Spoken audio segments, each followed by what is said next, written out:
Greetings and salutations, everybody. We are back with more Dungeons & Dragons Land of the Shattered Star campaign. Huzzah! Yeah. All right, when we left off last week, the party had emerged victorious through a couple of tough fights, but are beaten up and worn down. And I mean, they're all beaten up. I'm fine. Yes, and I'm sure you could totally solo another fight word.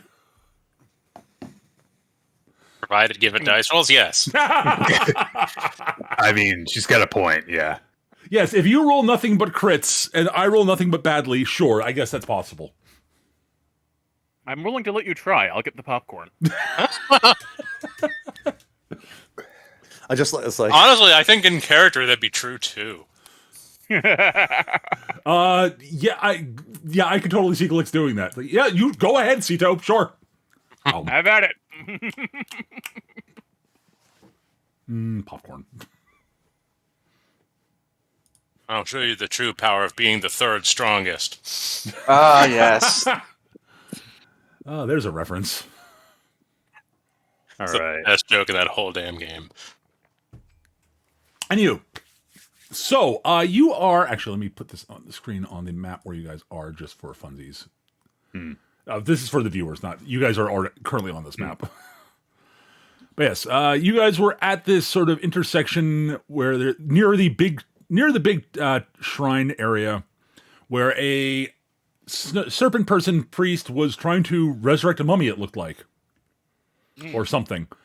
And some of y'all saw some stuff going on while they were doing that. Yeah. I like to point out, it did not perform grave robbery. When it's mummified, it counts as archaeology. Aha, totally different. Yep. Mm-hmm.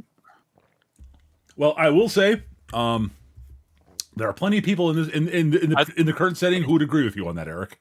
I thought the difference was getting the approval from the British government. I mean, there's that too. Here's Glix working for the British Museum. Yeah, I was gonna say, yeah. You know, actually, honestly, there's that. That's a good argument, honestly. We just need to get him a different hat and have Bob take the form of a whip, and he'll Yes, be good. there we go. Welcome to the museum. It is native country, right? Right? Right? Why is it already on a boat? No reason. Bye. Zwoosh. You betrayed Shiva. That's the wrong god. You don't actually know our theology, do you? Goodbye. Oh shit, they hung up on us. Well, that diplomacy did not work. I love the Indiana Jones movies, but love them to death. Anyways, but they do have some problems. Anyways, so when we talked at the end of the last session, you guys, it sounded like the plan was probably to try to fall back somewhere you could hole up over an evening, so you can actually rest and bandage yourselves up and get all your sort of juju back, as it were. My mojo was running low. Yeah. So, as per our discussion out of character in between sessions, my idea for us to hunker down and rest up was to actually backtrack a little bit, so that we would be a little bit further from the area of influence of the gate, which fucks you up if you stay in it. And we were all feeling it to some degree or another as we were heading towards it. So I think that if we're going to rest, we should actually rest. Sure. Yes. I totally think you guys should press forward, find a building like right next to the gate tower, and rest there, because that'll be perfect. That'll be fun. That'll be great. Yeah, Ignore the warnings I gave you last week. Oh, yeah. It'll be fine. All right, No, so, you can go. As long as you don't go into the buildings I said don't go into, you'll be fine. So I what was just we warning should against the combat stuff, not the environmental effects. So we're just gonna knock the mummy off of this thing, then Glix and Cameron will fight over who sleeps on the bed here. Oh, Yeah, that sounds right. That sounds like the correct answer. All right, you guys have fun with that. Okay. One of us gets a bed. The other one gets a knife for the night. Nothing bad can happen from that. Yeah, nothing bad can happen. Cameron wakes up the next day looking like Ave. I don't know how, but your portrait in Roll20 got switched over to your other character. That's fine. Don't worry. There we go. I mean, like it happened because of a scroll wheel. That's fine. No, it happened because I had to relog back into roll. Oh, that's what it was. Yeah, that makes that'll sense. do it. Yeah. All right, so yeah. you guys are going to fall back a bit to where it feels less ooky. Right. And you find yourselves what looks like actually a fairly intact building where it looks like the doors are barricadable and not like about to fall off their hinges or anything like that. The walls look reasonably intact, and the interior looks like you probably won't die from dust inhalation. Cool. Excellent. Well, thankfully we have an appropriately sized vacuum cleaner here for any detritus in the immediate area. Uh-huh. And this is also before they started making buildings with asbestos, so we don't have to worry about that. This is also true, actually. Yeah, unless they invented asbestos way, way, way back in the past. Oh, and who knows? Who knows? Yeah. Boy, howdy. They use asbestos for everything. God, I didn't know that Owens Corning worked way back here. Oh shit, Peter, are we in Toledo? Is that why this whole thing's decrepit? No, Need to get some light. I know this is impossible, but if we've got like some access to some sort of metal mesh, I also want to like critter proof the place because otherwise people are going to sneak in here like snakes. So On the Toledo comment, that would explain why nothing has changed over 1,000 years. That's right. Anywho, so you camp for the night. I'm gonna put you guys back on the image bar for now because, whoop. There we go. All right, just for better sort of visual imagery. All right, so you camp for the night. The room in question, you manage to hold up in what looks like a sort of, I guess it sort of looks like it was probably some sort of warehouse, honestly. Which means there's a lot of open space on the inside, which is nice. And, yeah. Actually, no, it's not a warehouse. Let me look at my notes here. No, it's another tavern. I am sorry. My bad. It looks like it was probably a tavern. Okay. All right, so you're Better than a warehouse, honestly. yes. It's actually more defensible. So Yeah. I was thinking a warehouse is pretty terrible idea. now I was sitting there thinking about like the size of it in open space, and I remembered. Wait, no, I actually had a plan for the room, the place we're staying, and also the warehouse sounds like a terrible idea. What was I thinking? Anyways, so you do find what looks like, it turns out it's like kind of like a tavern. All right, so things you note about it, it's sort of a 2-level building with what looks like a basement of sorts. Looks like the area where they stored, and I guess probably where they stored like beverages and such downstairs and such, but Like a wine cellar, effectively, yeah. lead wine cellar. Yes, oh totally. Yeah, if there is not much of anything in here intact anymore for what I like to call ancient reasons. Oh, a subversion. But at any rate, so I guess if there's anything you guys want to do before you camp, that's great. If you want to set up a watch schedule, that would be very helpful to me. I ensure that there are no hooks in the basement. Okay. Like story hooks or like meat hooks? Meat hooks. Meat hooks. I'm making a Dead by Daylight reference. Oh, okay. Fair enough. No, there are no places for killers to hook you to sacrifice to the entity. No. And Yeah. also, and unfortunately, gosh, that means we don't have an incentive to just split up, gang, for the night. Yeah, there are no generators out there to split up and go repair. Sorry. I've been noodling around with that again. That's totally understandable. Anywho, so yeah, it is. Also, I will say, you all sort of realize as you're getting to the place, you all feel a lot more tired than you feel like you should be, given what the general sort of everything. Right. It sounds like a safe conclusion of gate syndrome.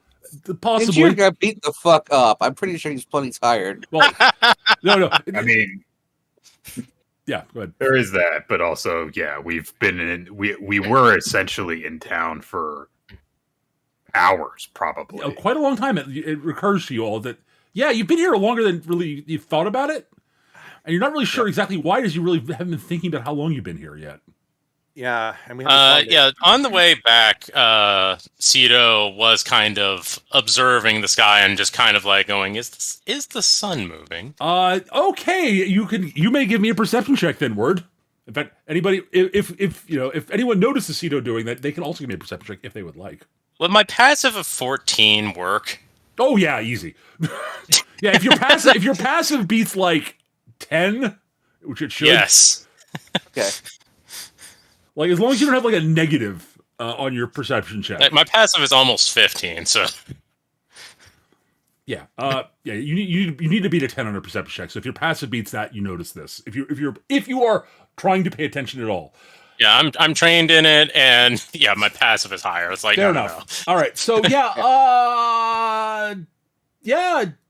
So it's not so much that the sun isn't moving as you can't really see where the sun is. There's sort of an omnipresent sort of we're in light level? hyper twilight. Kind of, yeah. It's sort of like Shadows, have they been moving? no, that's the other thing you notice. The shadows have not been moving. Okay.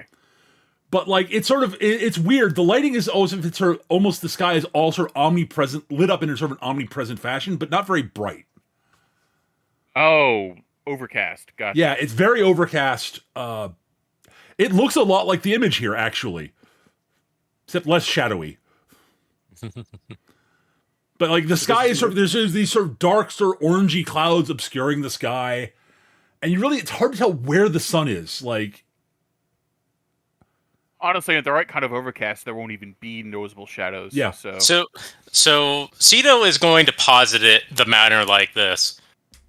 Now, I've spent less time up here on the surface than the rest of you, but isn't there supposed to be a very large incandescent orb in the sky?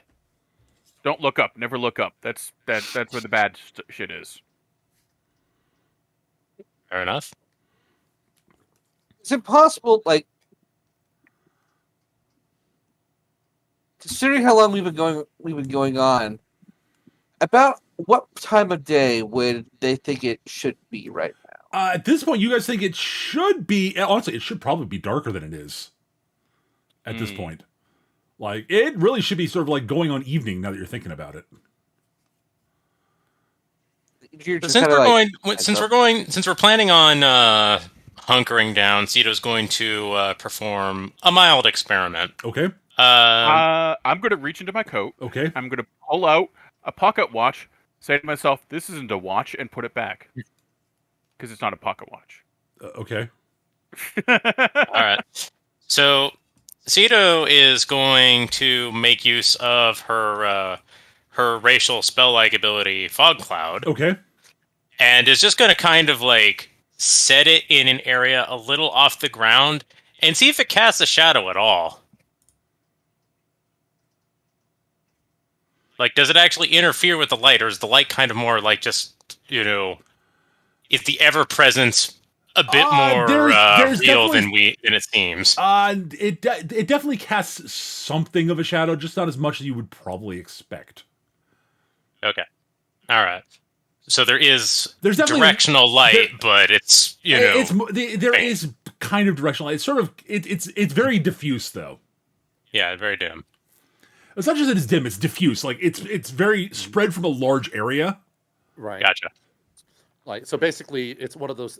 One way to interpret it in a out of game terminology is like, oh, so we have like a generic diffuse ambient lighting scheme going on with a built-in shadow map in the world. Wait a minute. Oh my god.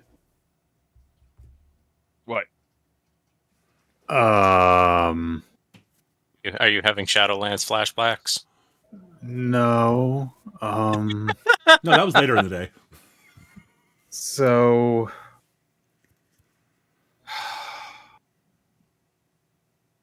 this might be jumping to a conclusion. Okay.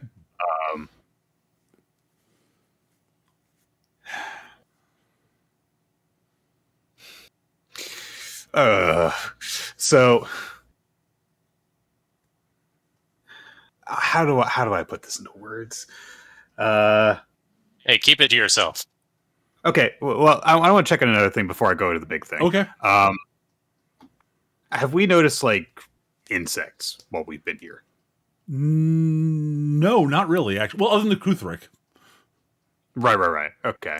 But yeah, Well, I mean, I guess there really aren't any sort of. there is the area of influence of the gate, so that doesn't necessarily mean anything. Yeah. Okay. I was wondering if it had something to do with like sci-fi time moment in time kind of stuff. But the other potential thing is, all right. So I don't know if there's a way for me to actually do this in character. All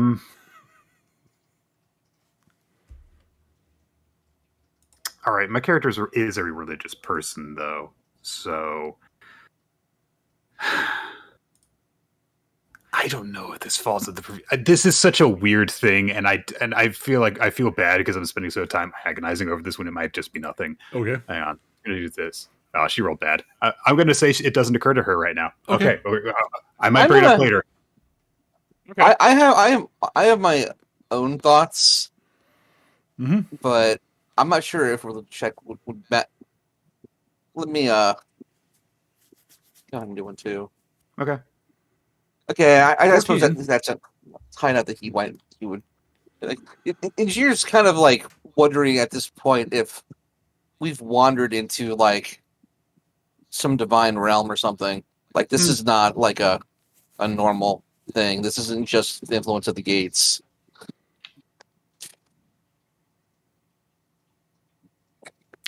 Because like That is, I guess, a possibility. Yes. the other sort of thing that kind of makes this a little bit tough to discern is the fact that we're in an inherently magical, disassociated location. Mm-hmm. And so it may not be divinely influenced, but it may be operating outside of normal causality, temporal frames, or other factors and stuff like that. It's just, things weird to a degree. I'm going to use divine sense. Okay. It's probably got too narrow a focus, but I mean, I can do it. So, you can detect good and evil until the end of your next turn. You can sense anything affected by the Hallow spell, or know the location of any celestial, fiend, undead within 60 feet that is not behind total cover. You can use it 4 times per long rest. Okay. So I'm just gonna see. I guess I'm just gonna use that, and I'm going to see if there is something going on that I guess tickles it in some way while I've got it active. Sure.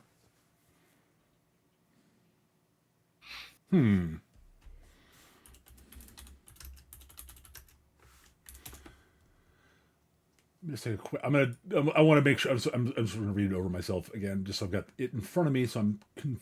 There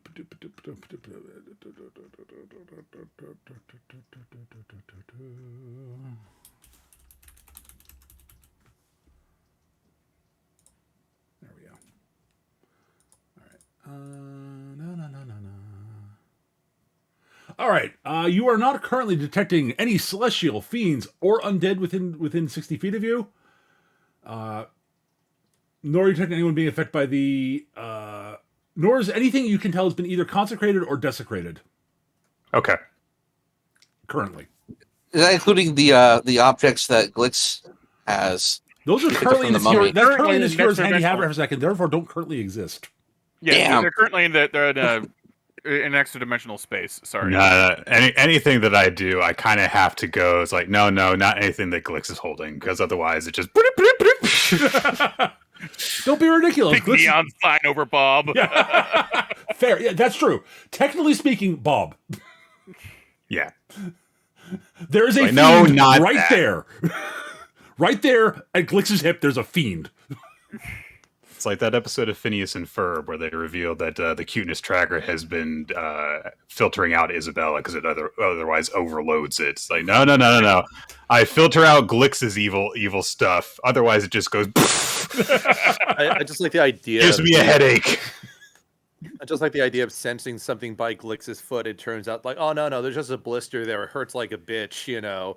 I guess it counts as a fiend, right? Hurts like a I fiend. guess. It is Okay, fiendish. Nick. Technically speaking, the sword Cameron is carrying kind of registers as both consecrated and desecrated All right. simultaneously. Sweet. Consecrated and profaned. Kalia kind of has this happen. She's like, I can't believe I've never thought to do this with either of you before. Do what? What you doing? Nothing. Sort of, that sort of really is sort of both blessed and cursed simultaneously. I am a holy soldier. Maybe sometimes I should focus a little more on the holy part of it. Than just killing stuff. Maybe I need to, exploit all the tools in my toolbox more.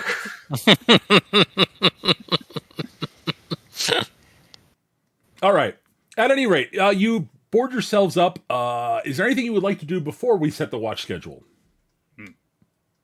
Now that you've discovered that that time seems to not be working the way, at least the day-night cycle seems not to be working the way you'd expect it to.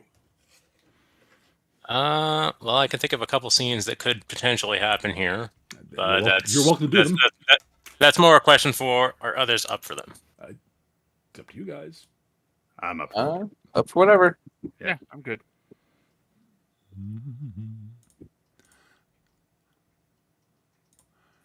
But yeah, you should also at some point work out your watch schedule, so I know All right. what's what. The way I remember the watch schedule going was like, I think it was Cito did like one of the ends or something. No, Cito was in the middle because she has dark vision. Right. Which we don't really need to worry Doesn't about matter anymore. here. Yeah. Yeah, there was always somebody with dark vision up during the Yeah, watch. Right. Who all does not need to prepare spells? That's Injure and Cameron, right? Mine come back on a short rest, so it really doesn't All matter. right. All right. We I'm can the only also. one who actually needs a long rest for like those kind of resources. I think. Injir does need to do a long rest to get back his dragon breath and his dragon roars. Okay, so we could have people who don't need a long rest, like, be the ones who take the middle shift. Just, like, as a way, like, people are used to recovering stuff, That's a possibility. I do. Yeah. I mean, it's just Cameron's kind of okay for whenever. So it's just kind of like. And also, like, if we want to do a thing where, like, we have some sort of interaction, if there's someone you want to interact with, you can say, can I take a ship with this person? Yeah, absolutely. Yep. Is such a little quiet for anybody else? Slightly, yeah. Let me see here. I can make myself a little louder there. There you go. Yeah, Perfect. it's more clear. It's more There we clear are. now. Kali will take first watch. Okay. Just get the ball rolling on that. So Let's see here, and then I know there's a couple, like one scene or two that Cameron could do, but I'm not sure if now's the right time for them or not. So that will be just kind of like, if anyone wants to do a particular thing with Cameron, that's fine. Well, that's kind of what I was thinking of in particular. Okay, then we could take the middle shift. Yeah, you guys then. can take the middle shift, sure. And I'll take the last. Okay. And then Injure can Injir take the one with Kalia. Okay. cool. Glix on his own. Doesn't Glix have the like He's one of got the worst Bob. perceptions? Don't I have what? Don't you have one? Don't you have like the lowest perception in the party? Yeah, I have mean- terrible perception. Are you kidding? Yeah, I mean, like, it's, I guess just like one of those cases where like there's It'll never be going to be fine. an optimal. It'll be There's never fine. going to be an optimal. There's never going to be an optimal perception spread. No. No. In any case, so All right. So, is there anything else you guys want to do before we start? We can do that, but otherwise we can move into first shift. all right. All right. So, anything you guys want to discuss on first shift, or what are you guys doing beyond just keeping an eye out for stuff? All right. Actually, it just occurs to me that this works out because it's going to be Kali and Injir. Yep. So, Why I gotta pick this. all right. So this is something that I think is probably going to only be possible for me to talk about this with you. So, Kalia is going to be in thought about what's going on. And she's, I guess, going to be kind of like looking at the sun, kind of still, not the sun, but the light still filtering in from outside. And she's going to say, you know,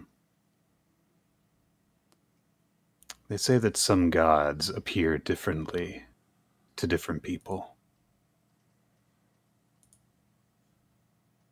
Angier is kind of like relaxed, like he's keeping an eye on the doors, but he's kind of relaxing nearby, calling out while on the watch. He's like, I've heard that. I know that she of the second voice has many forms and has come to her followers in many guises. Kalia nods. Do you think yours has come to you in a guise? No, not in this case. I mean, yes, I have heard word from Mortis in a way that I am certain is directly. But I have heard that he speaks to people in different ways. To some, he appears as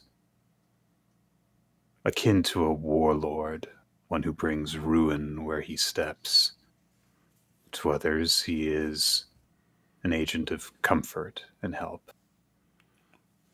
And of course, to me, he is the final word of judgment that all must face in the end. But in the world, he must take all of these forms, for these are the forms that death takes for different people. But also, the forms that he takes are in a way defined by the people that he affects. He could not appear in certain forms if people did not assign those forms to him. And that also applies for other gods. And I wonder, what becomes of a god when a form that has been assigned to them has not been imagined yet? For example, what becomes of the light that fills the world if people haven't imagined that there is a God that brings that light? Does it have the same form?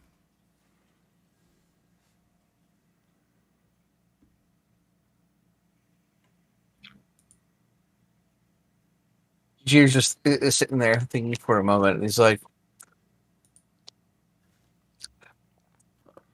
a lot of faiths have stories revolving around the sun and the form it takes, what drives it and moves it, allows it to rise each morning. But at the end of the day, I suppose, if people don't believe that's true, it is just another star.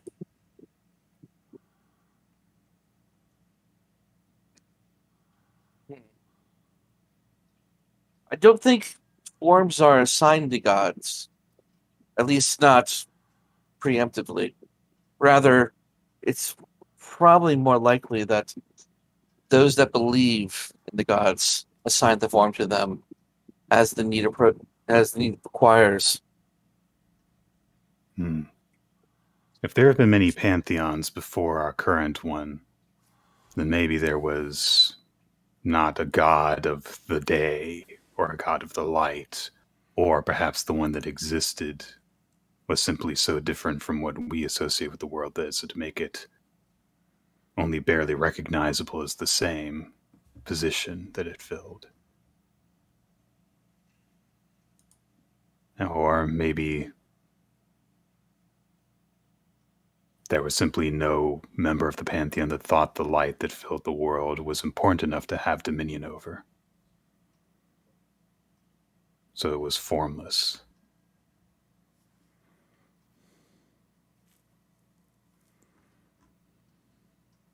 Peter, the light outside, this is very much sort of like an evening oranges light, right? It's like, sort of late afternoon, early evening-ish, yes. Yeah, like this is like the sun is setting. This is like when the sky is But turning. it's sort of been like that for quite a while. Yeah.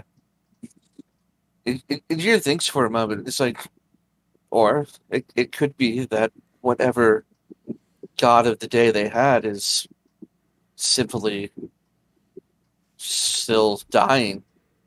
And the outside here, he pushes like to the window, to the orange sky. This perpetual evening, dusk is simply their perpetual death throes. As if this place is in some way no longer under their influence in the same way that it could have been.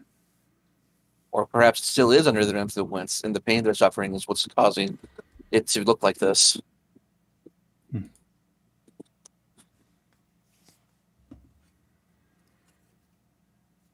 If there is a deity here, that would go with what we have been reading at the temple, that these sites are fueled by divine energy and created through divine energy.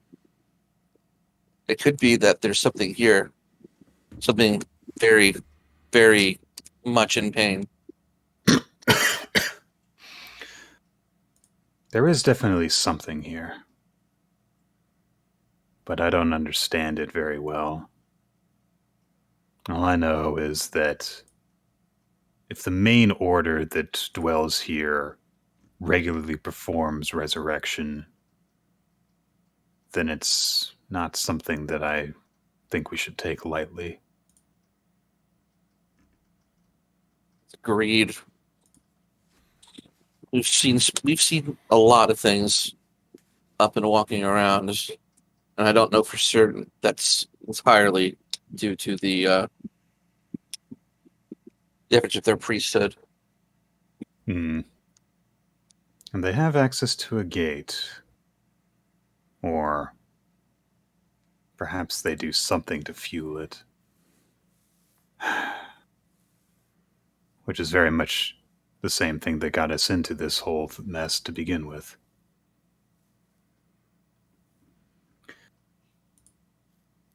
Now, we better be at full strength, or as close as we can get to it, before we head out tomorrow. You're just kind of nods and he focuses on the door as he looks over at everybody else trying to get what passes for sleep here. All right. Or also, you two should give me a perception check at some point during the evening. What I call Yes. For what I like to call you're on watch reasons. Ooh, that's a good roll for me. me. That's a very Yeah. good roll for you. Yes. It's a very bad roll for me. All right. Kalia. We notice different things while staring up at the non-existent sun. Yes, actually. Where's my passive? All right, Jeez. Kalia, I will say, while you're not positive about this, it's sort of one of those, you get the impression that it is by the end of the watch, it is very slightly darker than it was at the start of the watch. Okay. This is the other thing I thought it might have been. But it's still got that sort of very Dilation. diffuse light going on. It's like someone's like very slowly moving a dimmer switch down on sort of a diffuse lighting solution. Okay. All right. Very slightly. It's a little bit darker. Yeah. And it would probably be very difficult to notice. Anyway. You have to be. It's one of those things. Like, wait a minute, is it? I think it's actually a little bit darker, but I'm not positive because it's changed so slowly. Right. All right. Well, thanks for letting me get my Yes. my stuff that I learned from religion classes I took in college. In Yeah. I thought it was great. All right. Therefore, it is on to Watch 2. Cameron and Sito. I had a great urge just to bring up Hogfathers during that conversation. there is definitely a bit to that. Yes. All I can say is especially that- regarding the sun. Yeah. All I can say is that that'd be an interesting subject to discuss with Cito. Anyway. All right. Well, so, you're on my shit list right now. So yes, I am. Sorry. Incidentally. Incidentally, yes. I would say that the shift probably begins with Oh wait, is it you guys middle shift? Yes. yes. Okay. I thought Yeah. I for whatever reason I thought it was Glix first. Before Nope. you guys. No, Blitz is morning shift. Blix last. Yeah. Blitz is last So- shift. So Cameron is sort of like kind of cycling between looking in his journal and like examining the sword for the most part and not doing too much. I'm not sure what Cito is doing to start things off within. She is tuning her instruments.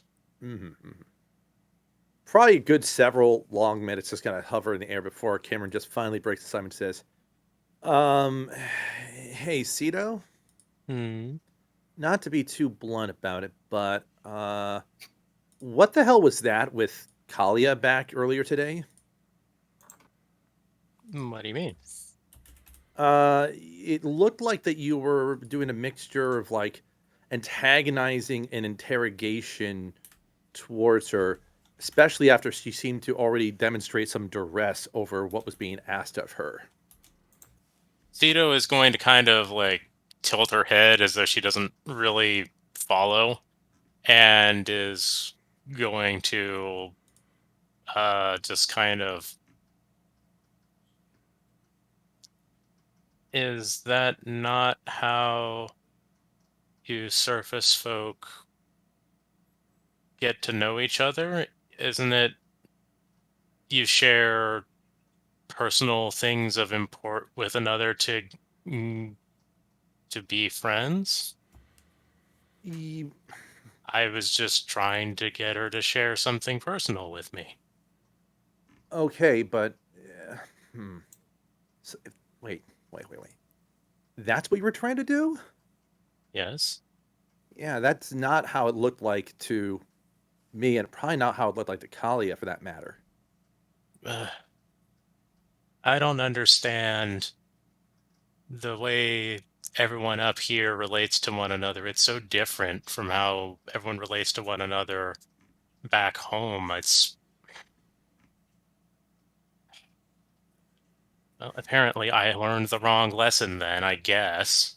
Well, I mean, you were right insofar that sharing information about oneself is part of how one forms bonds and connections. But I think the misread there was that you were asking of information from Kalia without offering information towards her of this in kind.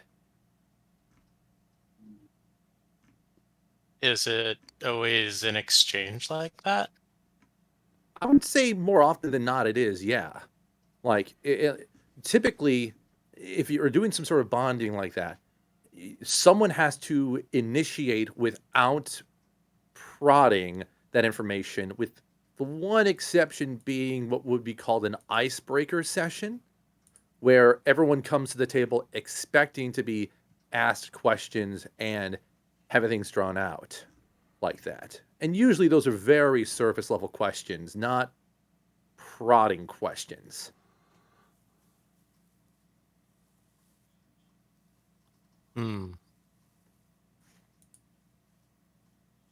Well, I suppose I need to rethink my approach. I suppose I also might owe her an apology. I think an apology would be a good start, but I mean, I guess one thing is that if you wanted to learn something about Kalia, especially about, I'm guessing you were trying to find out stuff about her upbringing, where she came from.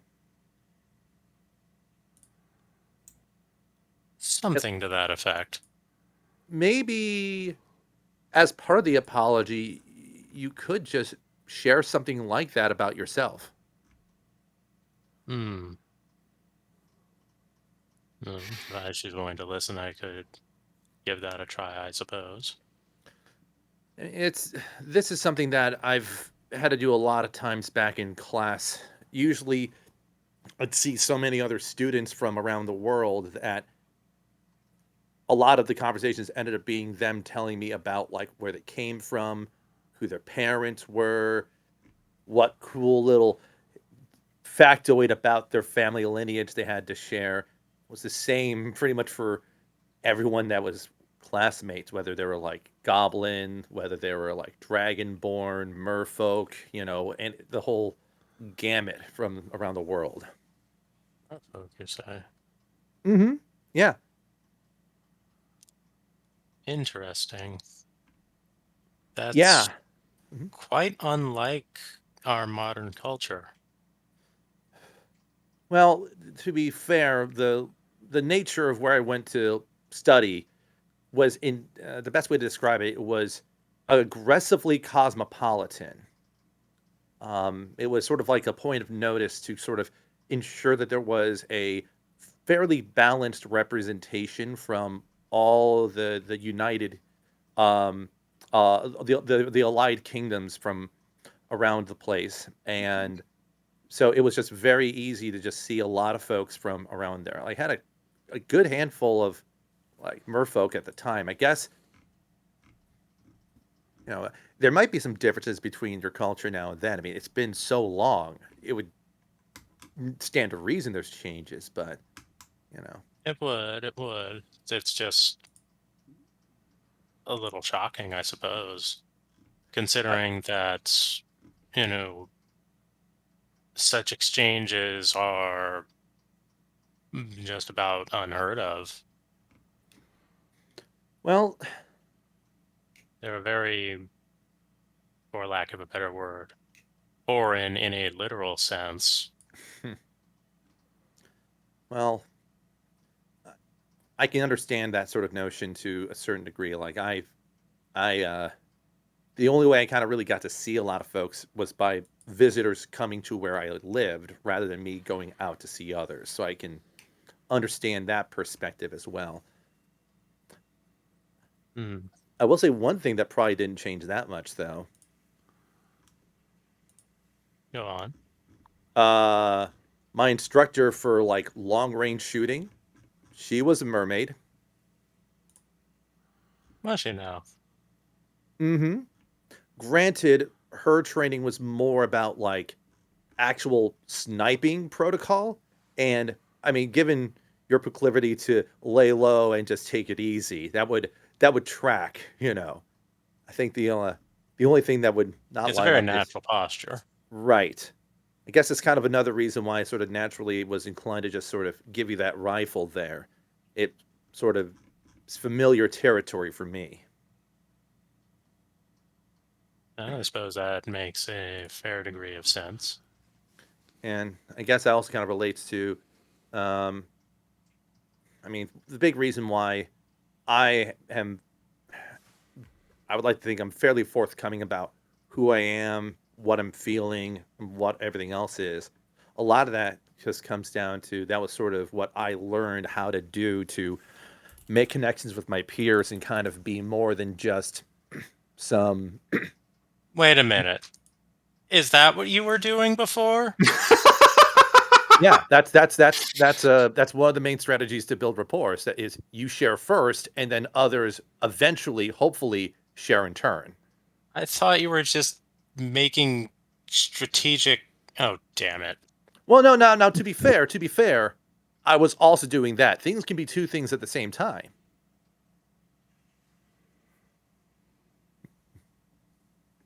but This is tough. it gets Cito, lots of things are tough at first, but they get easier with practice. And if, for what it's worth, if you want to breach something with Kalia and try to develop that rapport and you want some help with it, you can always just let me know. Seeing as how I have bungled things rather fantastically, that may prove necessary. I guess my thought is, What a miserable performer I am. listen, this just don't worry about the past gigs. Just worry about the next session, right? That's what my instructor always told me. I will say this: Kalia may be, to put it politely, really fucking scary. All things considered, but I don't think that she's going to be the type to hold like a persistent grudge over this. It may take a little bit of cool off to kind of make things go, but I think leading with the apology when the time is right, and then kind of engaging in the sort of self-sharing small talk can go well. I guess with that being said, is there anything else you would want to know about me? That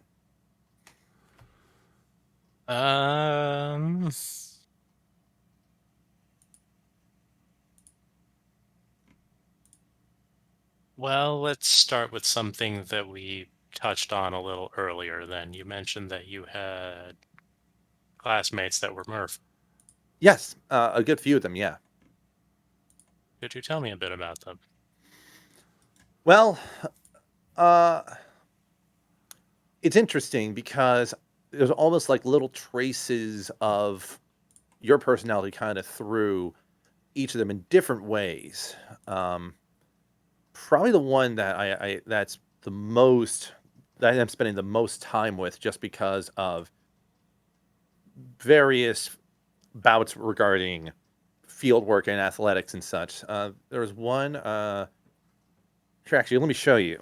And then Cameron takes his journal, flips to a particular page, and then like presses a button to change which layer the prism planes are kind of operating in. And on there is a what looks to be like a pencil sketch, as closest thing to that, of a mermaid kind of like giving a confident smile and almost like a little bit of a flex in there. And Cameron sort of points that that's like that. This is Tethys. So I think about her some. Was there no title? Yeah, I just never refer to them by that, but it was just really casual that. But I think Tethys, Stalwart of Strength, I think was her title by the time things were going through. But things were pretty breezy and casual when you're spending years around others eventually. Like, I see. But yeah, but she is both absolutely frightening and a big sweetheart at the same time. Basically, the like big Talia? kind of the difference is that instead of being like scary from the standpoint of the Mortis connection and the religious fury, Tethys could outrun people on land. Well, Yes, she that to just give you an idea of just what she was like. that's certainly prodigious. Indeed. But like, that's one of them. There's a couple of others. And here's another. I think it's Amphorite, consort of relations. That's her name. She always hung out with other people. Typically was a mediator and such, but so like she was very sociable all the time, kind of person. That's familiar. But yeah, like to be fully honest, I was kind of in the minority at the school. Hmm. One, just because, well, humans were nowhere near a plurality because since we were trying to do representation from all over. But I guess the other big thing is that I didn't come from another kingdom or another nation like the others did. You were from them there yourself, then. Yeah, so this school was on an artificial island. It was an island that was built independent from any natural land masses. And that was because the current land masses more or less came with their own like geopolitical sort of like establishments and stuff. So the idea was to just build a new place and just have that be a neutral zone. And because what my parents did, I was just born there and grew up there. So I didn't even have an allegiance to any particular region. Hmm.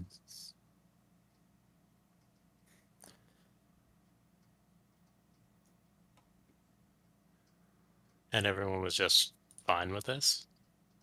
As far as I could tell, everyone that there was fine. I mean, it's granted. I think people who came there explicitly understood what the nature of it was, but I don't have much insight as to what the broader geopolitical dynamics were around the world outside of where I lived. So, Right. but I guess one of the advantages of being where I was, I mean, that I could just sort of like slip into traveling with a lot of you. I mean, Well, that makes a degree of sense. And I suppose it would be untoward of me to not offer my apologies for entirely missing what you were doing. hey, it's fine. You know, like you said, even if the social dynamics of what I was trying to do didn't quite land, the strategic goals of it still worked. So it was still it was still a net positive exchange. But hey, now you know. I just feel like an utter dolt at this point, though. Ugh. Eh, It's All these things I think of myself, and then, oh, no, just fundamentally wrong in such a basic respect.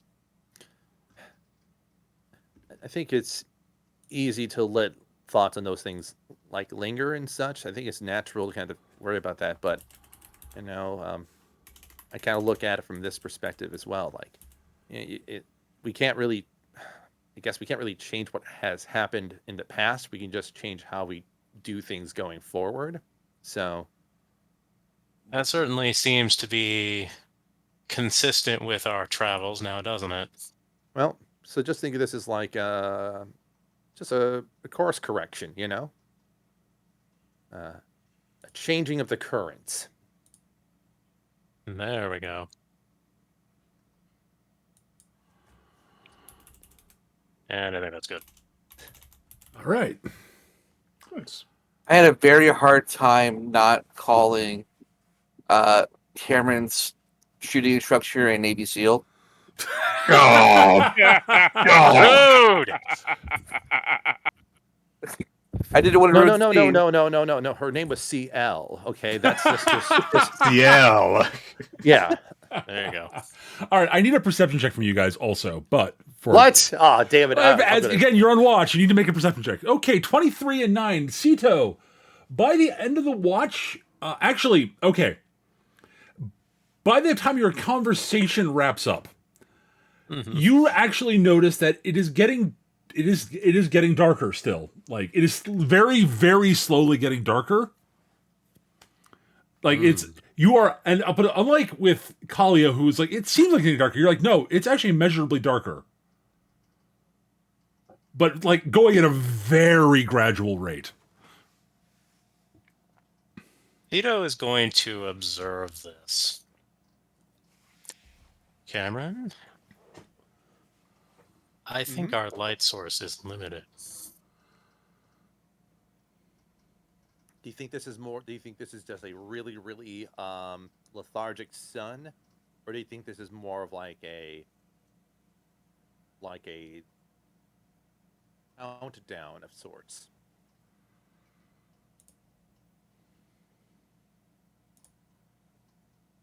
Oh wait. Given the nature of the environments in which we find ourselves, I suspect that the light is dying just as much as this city. Yeah, that's what I was just thinking. Like, yeah, maybe this isn't. It's not. It's less of nighttime and just end time. If we find another tavern and we find familiar patronage, I am going to have some serious questions. Man, listen, it's one thing to have closing time, but this is just making things a bit melodramatic. All right. Very good. Wake up that gremlin. I don't want to deal with him while thinking about this. All right. Cameron will wake up Glix the only way that makes sense, and that's to mess with his hat. Well, seeing as he had it over his face the whole time, yeah, that makes sense. Yep. Just get shit quiet all of a sudden again. Yes, get really quiet again. I'm not sure what's causing that. So. Just punch your computer. I mean, like, there's not much I can do about it. That's like, fair. It's just other than what you just did. I turned my microphone down by 1 decibel, and it's causing a dramatic swing. So I'm either clipping out or I'm too quiet. So I don't know. We'll figure it out later. Yeah. Yeah. Anyways, so it is Glix's watch, and Glix is on his own. All right. Thankfully, Glix is his own conversation partner. I do. Yep. So, Bob, this place is weird. That's what we Very, call very verbal strange. masturbation. Very, very, very, very. No, strange is not the word. Not weird. Weird is not the word for it. It's wrong. Okay. Yeah. That's a good word for it. That there's something. There's something. It feels almost cataclysmic. I can't put my finger on it.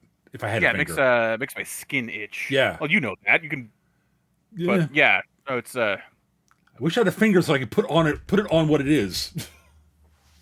Stupid being a stupid sword thing. Have you ever seen any of those snake guys before? No, they're new to me. I mean, I've seen demons that look kind of like them, but They weren't demons. They no, didn't bleed they. right. I know. I tasted. They were very much not demonic. Mm. They're weird, but not demonic. That temple feel really weird to you? Yeah, we're gonna go in there and break stuff. Okay. I mean, sure.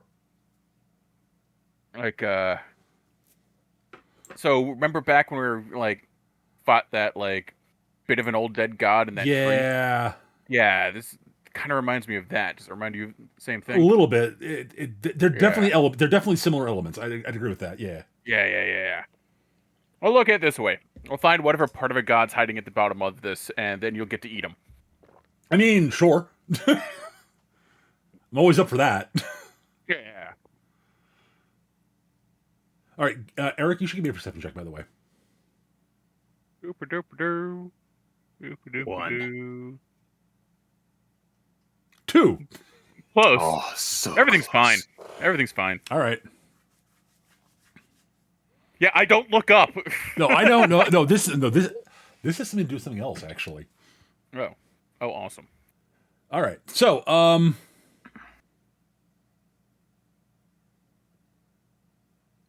right. So, we'll get to that in a minute. Fuck. Do we have snakes in our plane? No, you have no snakes in your plane. Oh, good. A, you They're don't in have a our plane. plane. B, but there are also no snakes. Okay. Oh, I feel like we are on a different plane right now. Yeah. Kodum-ching. I've had enough of these motherfucking snakes on this motherfucking ethereal plane. Turns out the entire ceiling's just covered with those giant bugs. Oh, They've all just been napping with us. No one's bothered to look up. Oh. let's let them keep sleeping. Oh, I mean, if the they're seal- chill up there, then the ceiling is covered with giant flesh-eating scarabs. Hooray! Well, if they're content to stay up there, then we're cool. Be very, very quiet. Anyways, all right, but yeah, I just.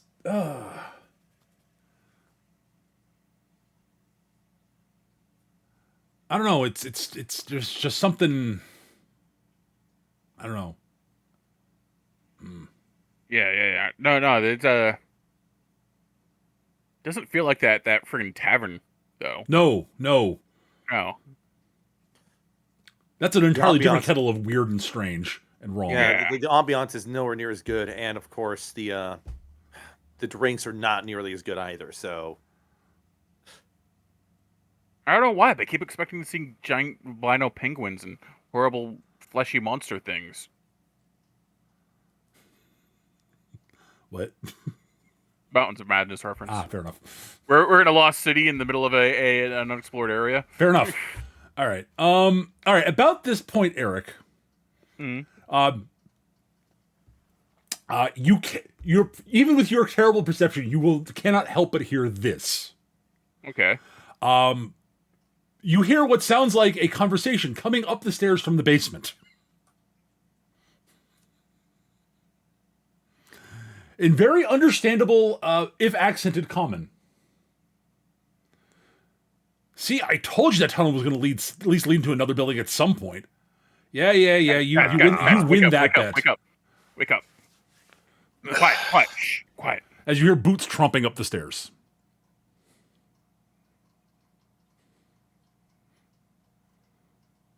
All right.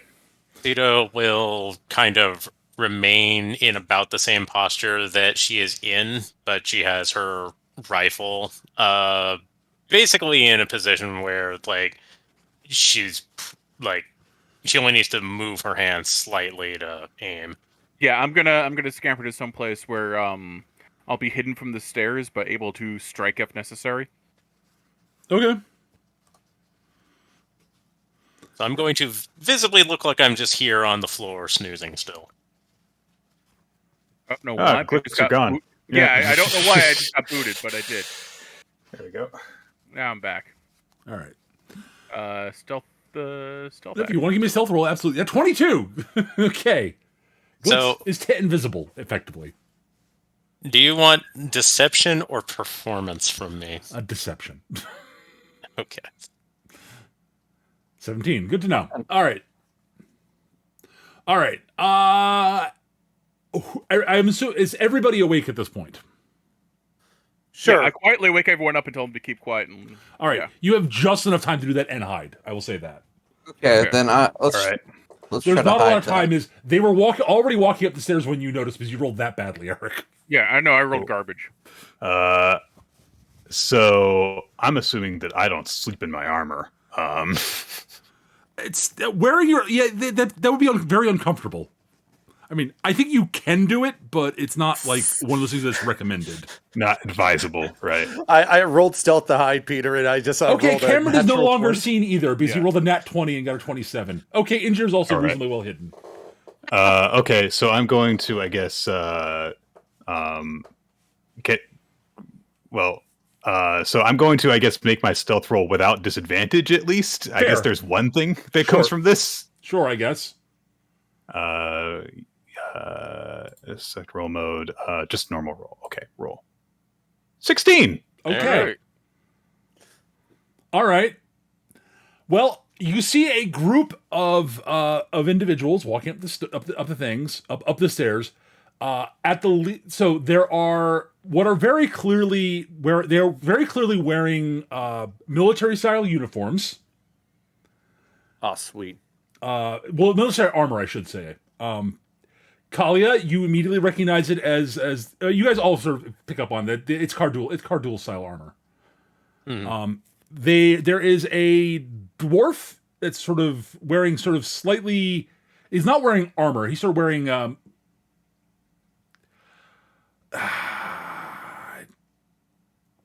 there's a dwarf at the lead who is wearing sort of very basic sort of miner's gear, basically. Mm. They have a mining pick in one. They're carrying a mining pick. They're dressed up like as if as a sort of a tunneler type. Kalia, I would like you specifically to give me a perception roll. Cool. It's only an 8. It's only an 8. Okay, that's probably good enough to you think it's hard to make out the current lighting and such, but you do think you notice sort of a collar around his neck where you kind of suspect there probably would be. And that makes you not particularly happy. Gotcha. Okay. Yeah, it's a slave collar, basically. Yeah.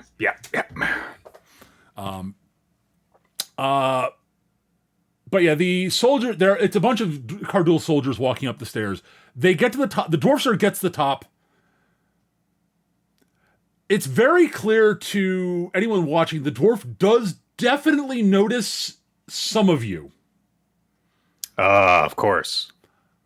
But he also doesn't say anything. Mm.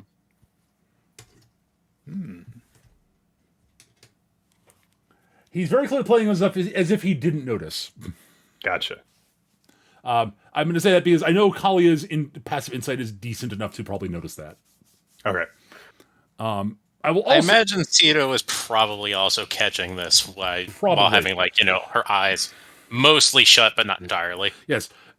The first couple of soldiers walk up, sort of look around. They miss everybody except Cito because Cito is Cito is there but looks asleep. It's like, oh, yep. There's a hold up. There's a merfolk here to sleep. Tell the LT this place is not abandoned. There's another outsider here. Ma'am, are you awake? Are you asleep? Are you alive? Are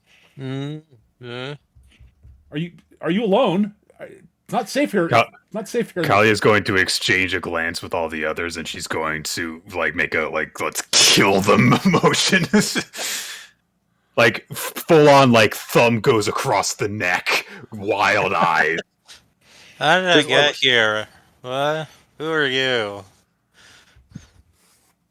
Oh, well, we are soldiers. We're sort of part of an expedition, part of an exploration force. Actually, Peter, sorry. Yes. I will let you finish this, but I have to ask. When they called for the LT to be alerted, did anyone go back? You heard somebody sort of going back down the stairs. Yes. I'm following them. I was going to say, I was going to follow them also. Actually, I'll let Glix follow them if I see him doing it. I'm positioned to jump people as they come up from the stairs, so I should be close enough. Yeah, and you've got Misty Steps, so you can get ahead of them anyway. Well, so does Kalia, but... Oh, yes. Well, yeah, but I will let the actual sneaky person do it. So you sort of drop down the step. I mean, there's not a lot of room on the steps, so Glix is much better suited for this also. I'm also going to use my inspiration on that, because that was garbage. Okay. That's a bad roll. Yeah. So much for that. Huh. Well, at any rate. The loud, creaky stair. Just step on the step and... Huh. All right. I'm actually going to make a roll for them. Hang on. Do I have the... I got to find the stupid freaking... There we go. All right. There it is. Well, they actually... their perception is not the worst. However, they're going to roll at disadvantage due to a number of circumstances. I'm a distraction. Well, oh my god! They rolled a 4. That's amazing! Double I can't ones. believe that worked. Holy shit. Okay. Okay.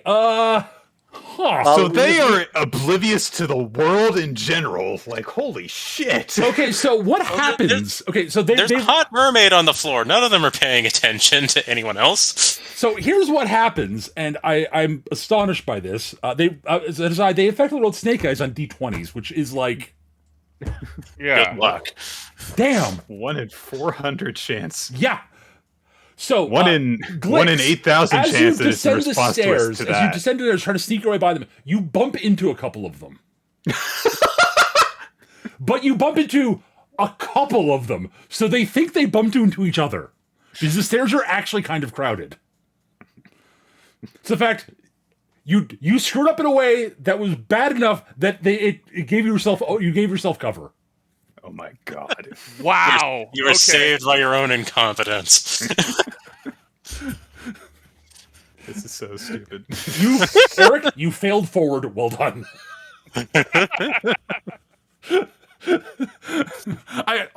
They rolled really badly.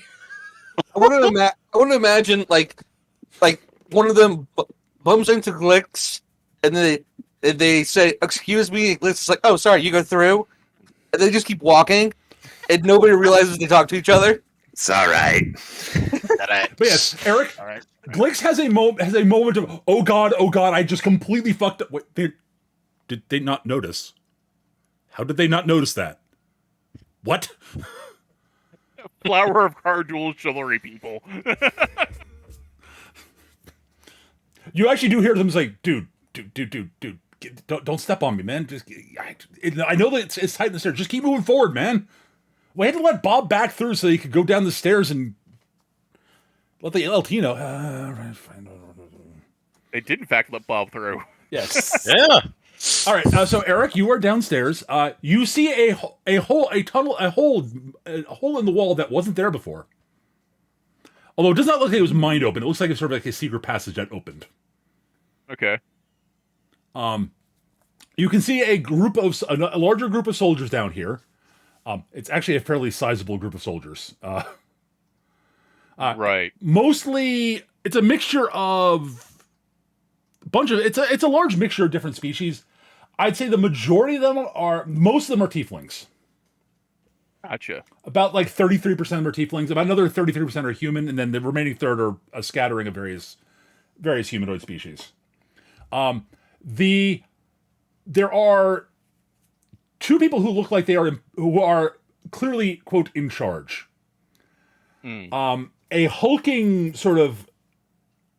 a hulking brute of a sergeant, big burly orc. Gotcha. And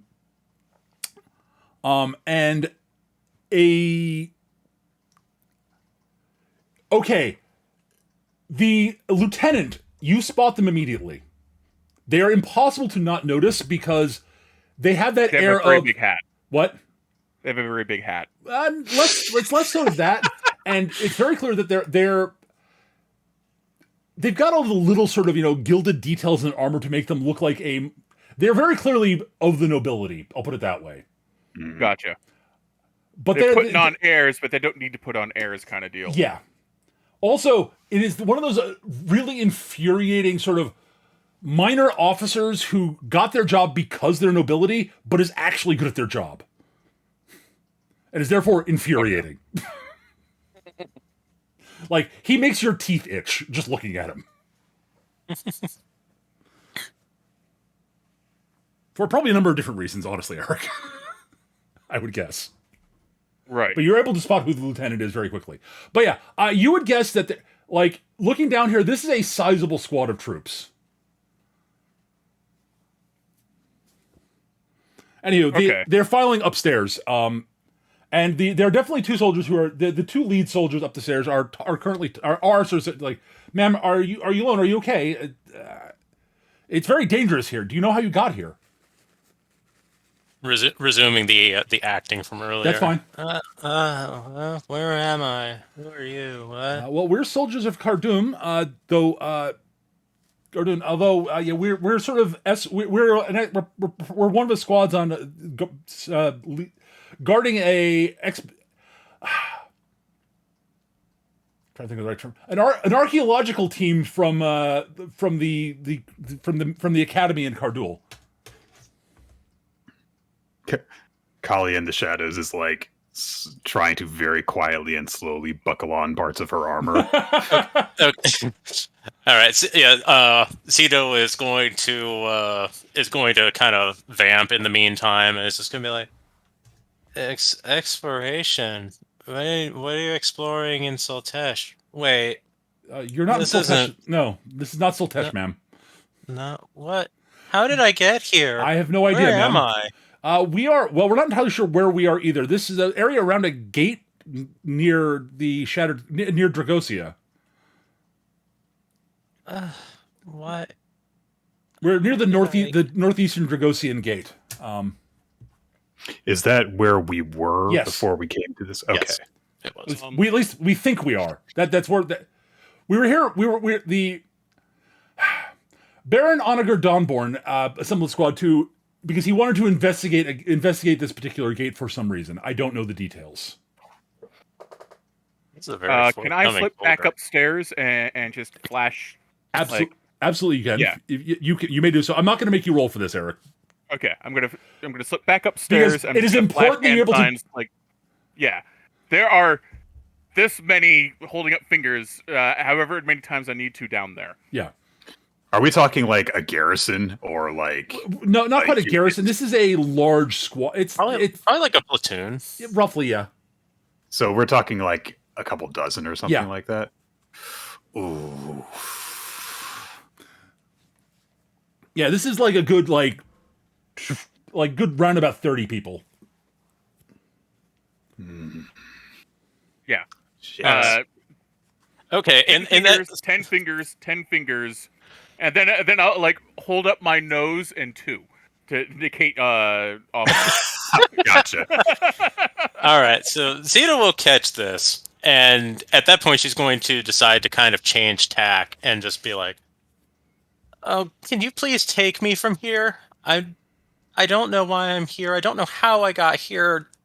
I don't want to be here. Can you please take me from here?" Well, we'd have to talk to the Baron about that. We can't leave the area without the Baron's permission. And you hear footsteps coming up the stairs. Oh, I'll bet I do. Oh yeah.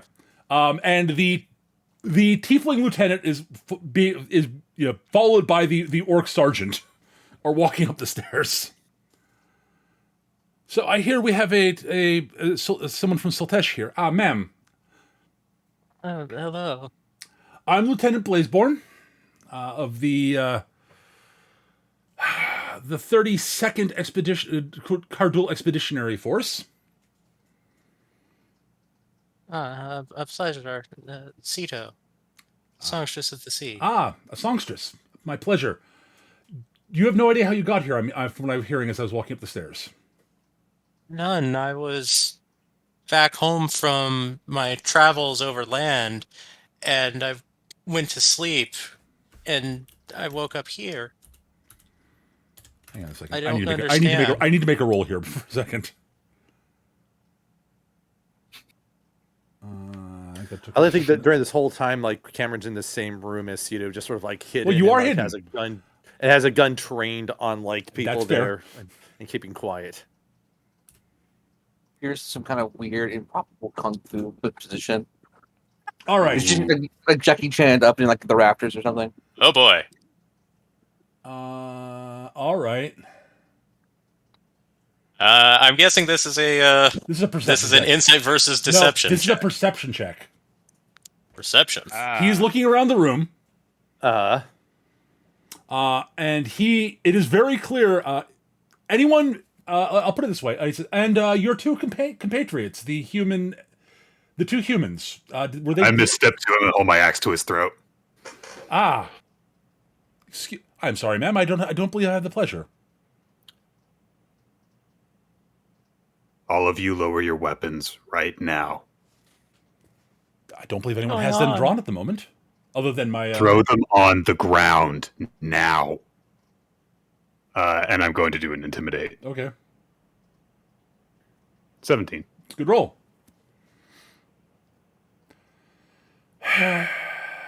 Men, put your weapons down. We don't need this to be don't need this to be an incident. I'm sorry, I do not have the you have the advantage of me, ma'am. In more ways than one, it appears. Smug card duel butcher. Zito is going to keep up her act and just be like, "Wait, were you watching me sleep?"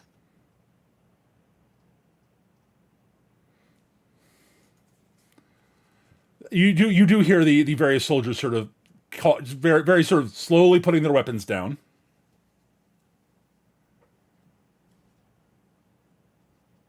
Kalia's like pulse is like hammering at her forehead right now. Mhm. Like the only reason why she hasn't engaged in battle with these guys is because she knows that they could not win like right now. Right. So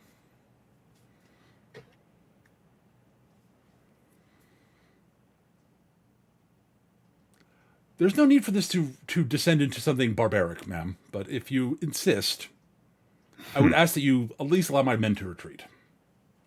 Do you have a particular issue with me? I do not believe we have met.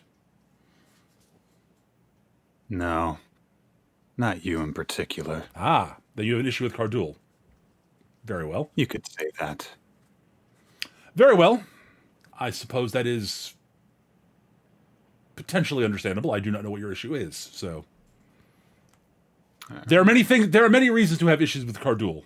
There are many issues to have issues with any nation in this world.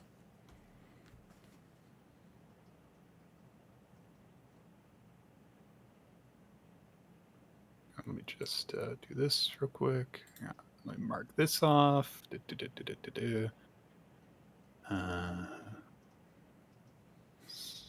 Block that off. Okay.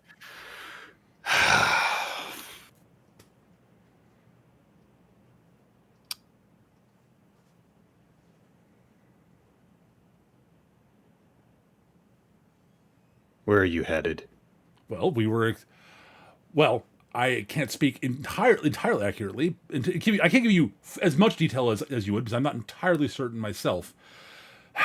As I said, I am lieutenant in the I'm a member of the expeditionary force that has been assigned to guard Baron Onagar Dawnborn in his archaeological expedition to investigate this gate. We arrived here, and then this all happened. And of course, the Baron found this even more fascinating. Included both he and Sister Nightbane, who came along with him, were both fascinated by what was going on here.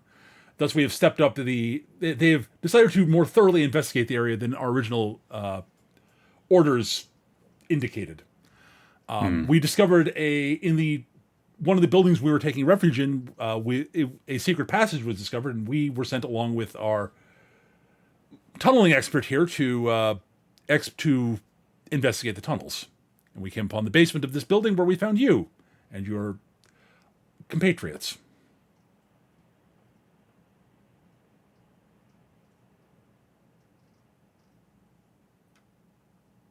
Our remit is here to make sure that no harm befalls the Baron or Sister Nightbane. Speaking of which, so the Baron and the sister that he's talking about, they're not part of the military group that's here, are they? It does not sound like it, no. Okay. I mean, he did mention that this expedition was sent out by the Academy in Cardul, so... Gotcha. Okay. So essentially, they're the forward party to make sure this place is safe before the archaeologists can come in and not worry about. That's what you would guess from what he said, but it's also it sounds like they're simultaneously the clearing team and the security detail. Yes, it's possible the Baron and the sister are here somewhere else, but he's not made that clear yet.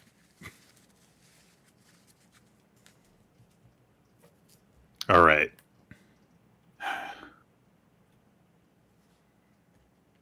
Kalia does some like calculation in her head. Mm-hmm. All right.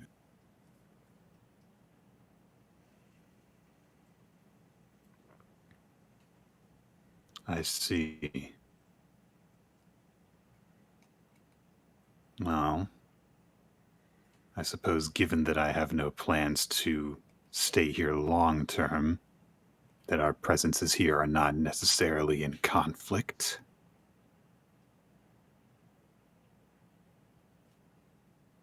I see no reason why they would have to be. But again, I cannot speak for the Baron, nor would I wish to.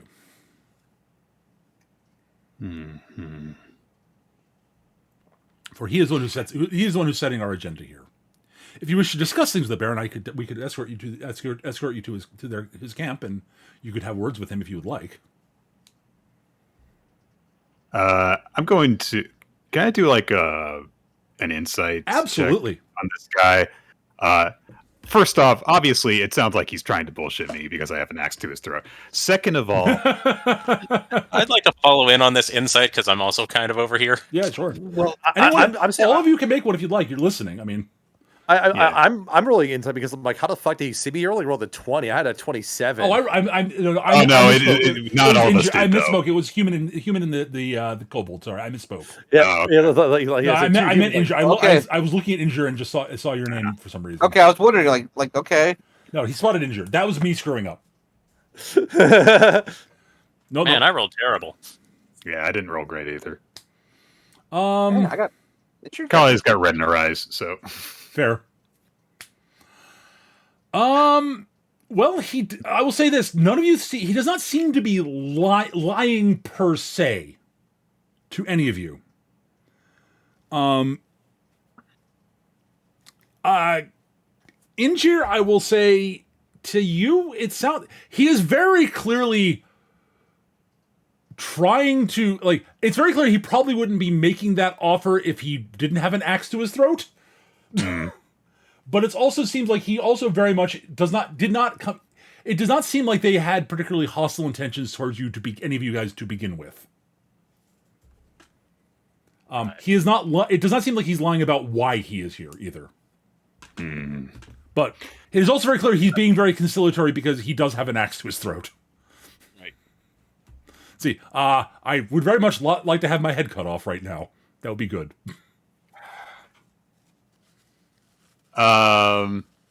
This is unlikely, but I'm going to roll it anyway. Okay. I just want to. I think this would be history. I guess I just want to know if I have ever heard of this lieutenant before. Okay, sure. Baron, I guess. Yeah, history's fine. Sure. Or also the Baron. Yeah, that's fine. that Yeah. Give me a history roll. That's fine. Well, it was a very. I will say this: me, so. you've never heard of the Baron, this dude here? No. Okay. Have you heard of? Okay. I will say that the Dawnborn family is at least somewhat well known. They are a barony within Kardul. Right. So they are a big deal family. This particular Baron, not off the top of your head. You don't know. You've heard of them, but you don't know anything about the family, other than they're an important noble family in Kardul. So odds are they're assholes, but right. Mm-hmm.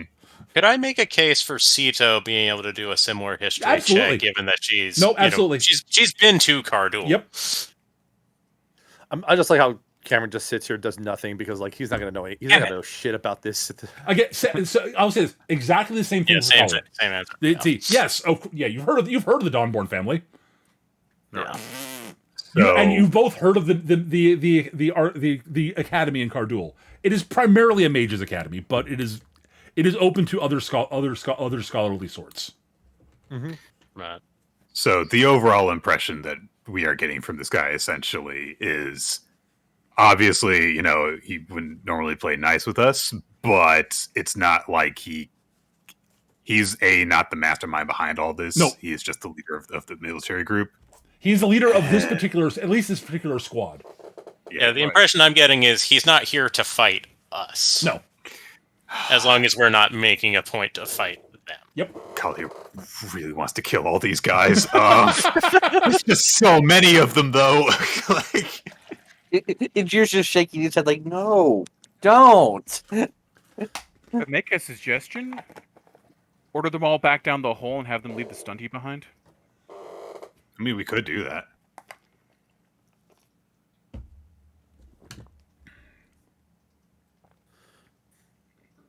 Oh, man. I don't even know if that's. I mean, I don't even know if that's actually the best option because we have to basically go around this city and like, I don't know if we can guarantee this guy's safety. Like,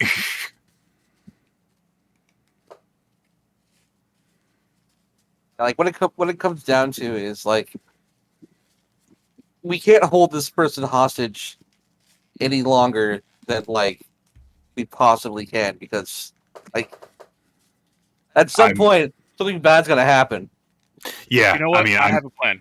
I have a plan.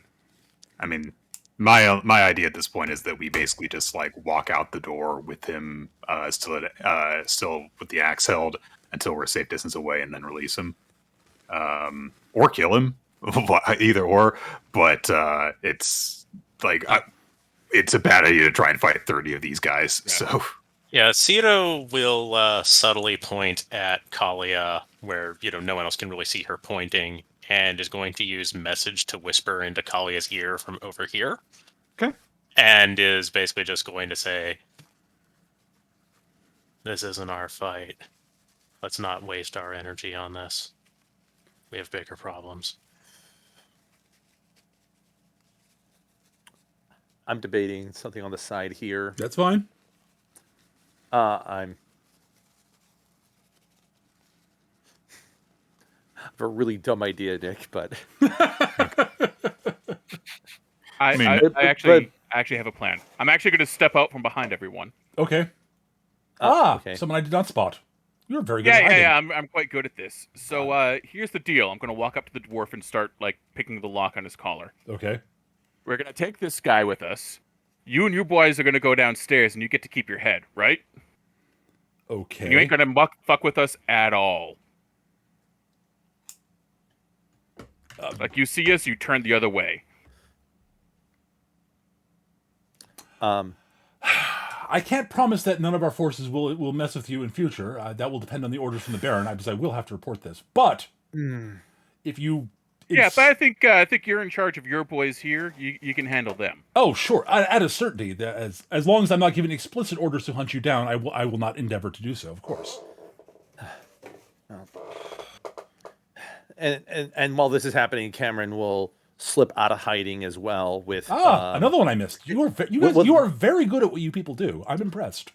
Cameron is specifically just wielding the pistol. Okay.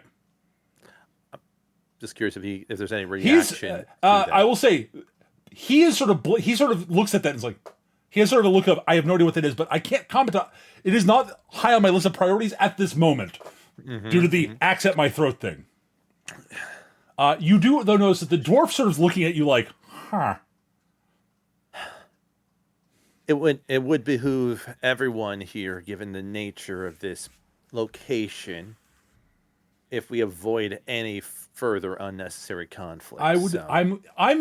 That will be my recommendation to the Baron, of course. And I suspect the Baron will mostly be more interested in continuing his research than anything else. So we've got an accord then.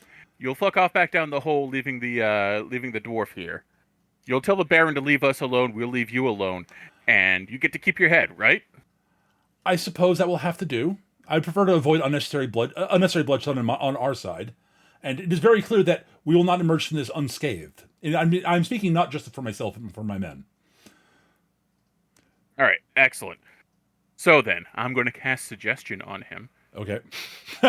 Okay. And you're going to keep to that deal, right? All right. Let me take out what his wisdom save is. Does he have to make the save? I think it's kind of high given his perception. His earlier. perception is his perception is good. So yeah, it's he's got a plus 2%. He's got a plus 2 wisdom. So Oh, okay, we got a chance there. He's got a proficiency bonus of plus 3. So Right. We're in with a chance. all right. Yeah, but he's not trained. like it's He's gonna not be trained. roughly He is not X-Men trained in wisdom saves. So Mm. whatever it is, the term for that. No, he fails. Ooh. Excellent. All right. Excellent. Sorry, I mistyped. There you That should go. be a 13 because it should be a plus 3. But Plus Right. three, right. But yeah. but a 13 doesn't pass. No, I'm totally amenable to that. You hear the orc sort of the orc is sort of growling. He's like, Sergeant, we will abide by the accord. There's no need for the men to get hurt. As you say, Lieutenant. Right, men. Take your stuff. Do not brandish it. Fall in. Head back down the tunnel. The orc sort of whispers, "Are you sure we can spare the dwarf? Of course. We have other miners and skilled. We have other skilled miners back at camp. We can afford to lose one miner, no matter how talented they may be. Also, I believe he is close to paying off his bond anyways, so it is no big loss." So he looks over. He sort of looks over his shoulder at Kalia. "Ma'am, if you may, we would like to fulfill the conditions of our accord. If you mind removing the axe from my neck, I'd appreciate it." Kalia will kind of stiffly lower her arm. "Thank you, ma'am.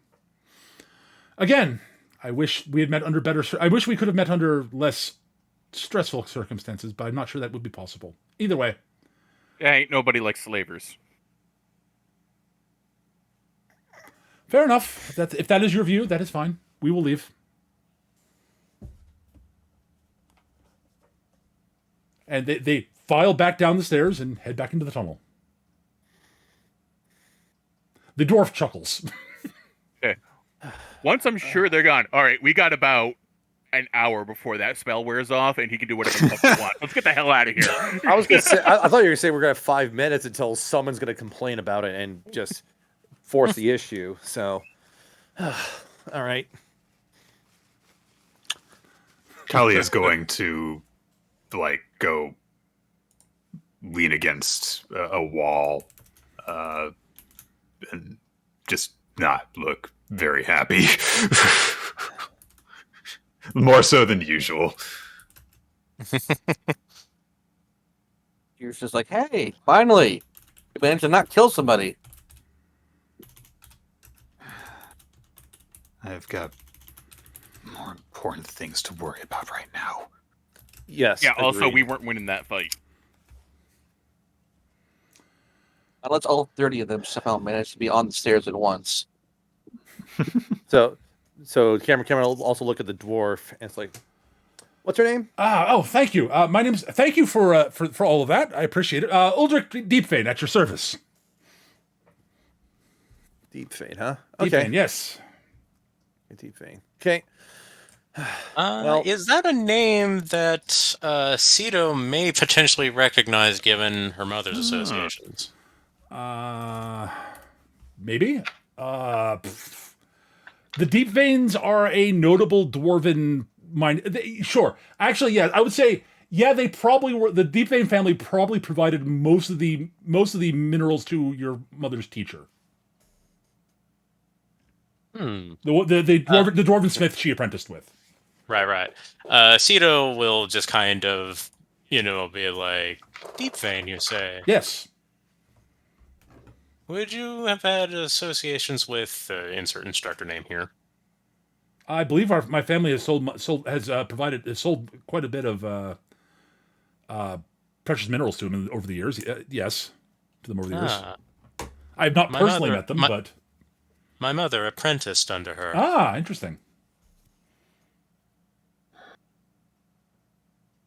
So, onto important things. We should leave. Also, what can you tell us about this place, Mr. Deepfane? Well, I've mostly been sort of doing digging for them. What I can say is it definitely old build. Clearly. Basically, they had me. Most of what I've been doing was clearing out that tunnel down there between where they were and where here. But yeah, if you guys want to move to some other building, that's probably a good idea. Yeah, let's get moving. We have 2 locations currently in mind right now. One being the main temple, and the other the tower. Obviously, we did not free you to make use of your services. If you wish to accompany us, you are more than welcome. We would not blame you if you simply set off on your own, but I would advise against it. Yeah, that's what I was thinking. I I mean, I can handle myself in a scrap, but I don't know where the hell I am. Yep. And you all seem like you know what you're doing, so I can help out with any sort of stone related stuff. And That's good, and it's good that you picked up on that lie of ours about knowing what we're doing. Stone related, huh? well, I'm a miner. I Right, mine well. right. I know rocks. I mean, and metals and precious And- stones and such. let's say hypothetically crystals or prisms. Yeah, oh yeah, about that. What the hell is that? It's a weapon of some sort. I can tell. If you stick around, you'll see it in action Okay. soon enough. Let's just say that. It looks like a hand crossbow, but not. Close. Actually, it looks more like one of those black powder weapons. Yeah, that's more like it. Yeah. Arquebus. Yeah. To make a long explanation short, it's like one of those, but instead of using black powder and projectiles, it just uses light. Huh. Interesting. Yeah, like I said, you'll see it in action soon All right. enough. Knowing this place. Fair. So you guys have you guys run into any actual like physical trouble? Yeah. Got some ghouls and zombies, some snake people. Yeah, we run into a small scattering undead and some bug-like things, but that's about it. Big, large, spiky insects. Yeah, I ran into bugs too. Snake people we haven't run into yet. The undead seem to have a proclivity for popping very well. Oh, Kali is going to make a note of that. Yeah, there are loose giant bug monsters. well, more that the Cardul people haven't run into the snakes yet. Yeah. I do know that the Baron found what looked like a mausoleum, and had it busted open to investigate what was inside. And the fine That sounds like a archaeological- terrible idea. Well, he's an archaeologist. What do you want? What do you want? He's an archaeologist and a wizard. He shrugs.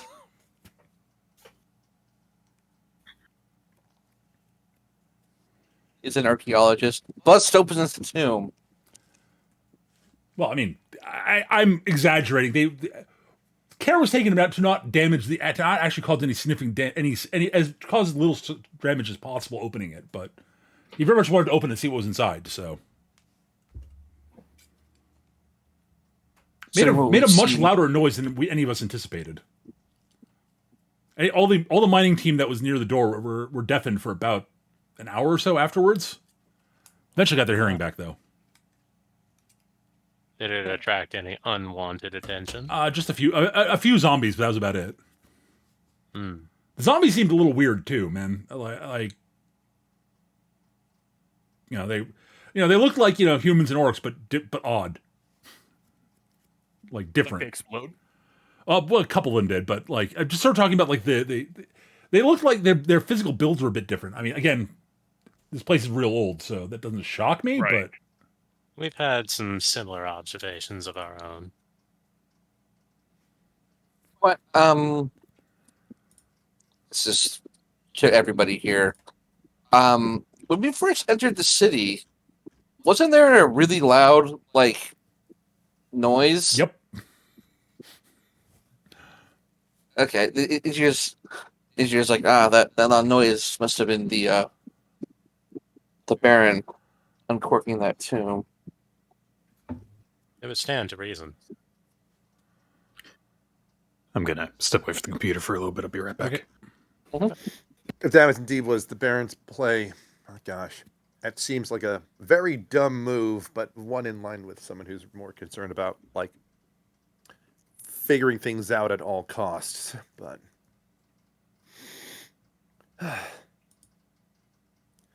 all right, so where to next? Let's head to the temple, scout it out for a bit, and then maybe head in. I'm Sure. in agreement. Yeah, I I'm in think the agreement. temple is going to provide us with a significantly larger degree of answers than the other path would take us. Yes. so you're headed to the temple. Okay. Mm-hmm. All right. We're gonna find Olmec, you know. Oh dear. All right. That stupid silver monkey's gonna kill us all. I am going to suggest we take a short rest before we actually delve into the temple, because I would like to get my spell slot back. Didn't Oh shit! You've committed to it. we take a long rest while we were there? Yes, Yeah, Oh, and right. he used that. Oh, after. right. You're right. yeah. Glix did I cast use suggestion, suggestion to make sure he's stuck to the deal. at least for an hour. Yeah. All I know is we gotta get out of this tavern as soon as we can because they don't serve minors here. Ha. I'm just kind of over here going like, I was going to ask, should I pick up Catnap next level? And now I'm just like, I have to pick up Catnap next level, don't I? Oh, up to 8 hours. I misread that. Okay. For Hex? Yeah. For suggestion. Up to 8 hours concentration. Yep. So, Well, that's gonna be blown off once you decide to cast like Hex on something. So yeah. But it got us out of the trouble. So yes, it did. It sure did. All right, so you're going to head for the temple. All right. I was contemplating how much mileage could I get out of a maximized sleep over here, and probably not enough. yeah, personally, I was kicking myself for not taking Everett's black tentacles because I could just everyone's in the dark and being attacked by hentai, the hentai hole. I mean, and as I said, like if everybody was like on the stairs, like all right, you're gonna just like blow them away, but that's about it. Not Everett's black tentacles. Hunger of Hadar. Ah. That's the hentai hole. All right. So, that's the. All right. So, okay. In that case.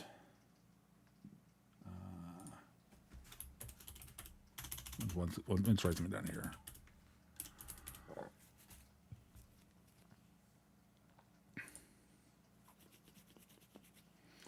I need to make sure I've got what I'm expecting here. All right. Mecca, I'm going to send you a DM. Okay, go for it.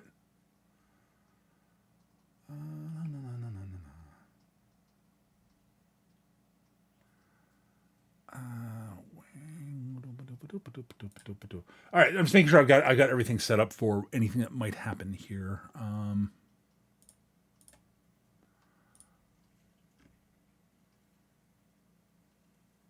Oh crap! Did I forget to make a map? I think I might have forgot to make a map. Oops. I like to think of like one of the like completely unexpected plots. Like, okay, the party defects against Kalia, joins the car duels. There we go. That's a. But yes, there were a number of ways I expected that to possibly go. I was very much hoping you would not actually start a fight. You don't say. But I was. That's why I had. That's the one. That was the. I had not prepared a fight for this one. Crap. Did I? Where did I? God damn it. Sorry, I'm trying to find. I know I made a map. I'm almost positive I made a map for something coming up, and I can't actually find the map I made. I may have to resketch it. Uh-oh. It happens. There's a reason I keep up the dungeon map doodler tool. Right. Also, DM sent. Okay, great. I'll take a look at that in a second here. And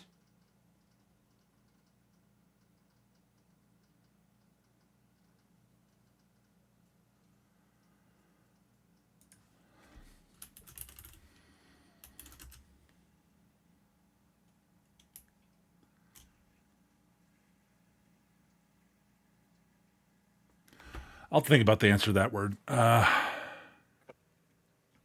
right. All right. I may have to wing something at some point. We'll see. Anyway, so you head towards the temple. And I will say that as you're heading out as you were sort of heading out, it has definitely gotten again, you all notice that it's gotten very slightly darker since you last checked. Like it's like as if the sun was setting at like maybe 1/10 the speed. Except again, it's not like the sun is setting. It's the light. Again, the light is just getting very slightly dimmer. I have to say, I don't care to remain within this realm such as it is when that light goes out. I don't think it will be making a return appearance. Mm-hmm. Mm-hmm. By the way, Eric, Yes. when Cito says that you actually then notice, yeah, it's gotten a little bit darker. What the hell? Yeah. That's when you notice it. Huh. Okay. Neat. I mean, I won't mind it being dark. I don't mind the dark. I don't particularly relish the idea of what that could potentially mean for this territory. Oh, the place is pretty dead during the day. Maybe the nightlife really kicks up. And he smiles, gives the finger guns. I certainly hope that your optimism is well-founded. All right. So, the decision was made to head to the temple. You're headed to the temple. Cool. As you sort of advance towards there, as I said, you notice it's gotten a little bit darker. It has gotten also very slightly colder. Well, actually, less warm, I should say, because it was pretty warm when you arrived. But like honestly, it's not just this. While it does feel the air is less hot, it also there's sort of this weird sort of ambient sort of almost chill to your bones that is sort of slowly starting to creep in. Considering the cold resistance of Cito, does that still apply for Yes, the latter does. Mm. This is not actually physical cold that you're feeling.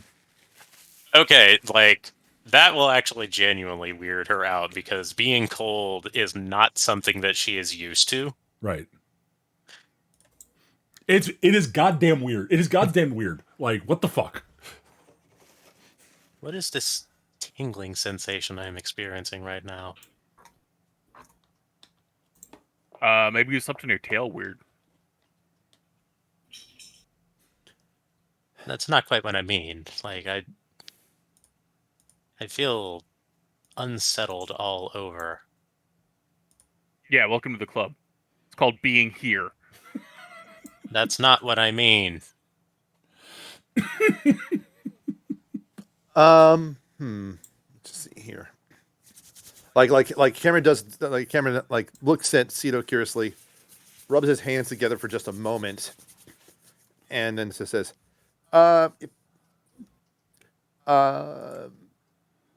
"Is it okay if I just check something on you, Cito?" Hmm? So then Cameron just sort of like reaches out to place his now like warmed up hand on Cito's shoulder for a moment, and just sort of just gauging something about the just her temperature at that point. Just like,